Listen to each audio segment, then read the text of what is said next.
దేవునికి లెక్క అప్పగించవలసిన వారుగా ఉంటున్నాం. ఎవరి అకౌంట్స్ వాళ్ళే అప్పగించాలి, గుర్తుపెట్టుకోండి. నా అకౌంట్ మీరెవరు అప్పగించడానికి లేదు. నా మాటలు నా క్రియలకు నేనే బాధ్యుడిని. నీ మాటలకు నీ క్రియలకు నువ్వే బాధ్యుడవు. Everybody has to give your own accounts.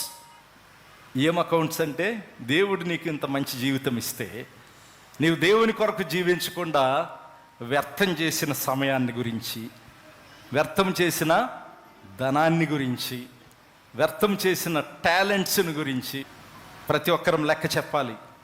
సిద్ధపడండి. Everybody has to give your account. ఒకరోజు రాబోతా ఉంది, దేవుని ఎదుట నీవు నేను నిలబడబోతాను. నీ శాయశక్తుల కొలది, నీవు చేయగలిగిన శక్తి కొలది దేవుడిని నీవు ఆరాధించడానికి, స్తుతించడానికి, సేవ చేయటానికి, నీవు వెనుకంజ వేయటానికి వీల్లేదు.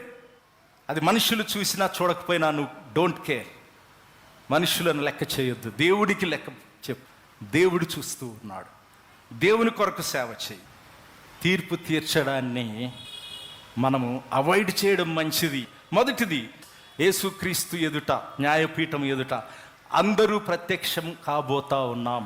రెండవది, రిమెంబర్ దట్, యేసుక్రీస్తు వారిని ప్రభువుగా ప్రతి ఒక్కరూ అంగీకరించబోతా ఉన్నారు. మూడవది, మీ లెక్క మీరు అప్పగించవలసిన వారుగా ఉన్న 12 చివర్లో ఉంటారు. కనుక మనలో ప్రతి వాడును తన్ను గురించి దేవునికి లెక్క ఒప్పగింపవలెను.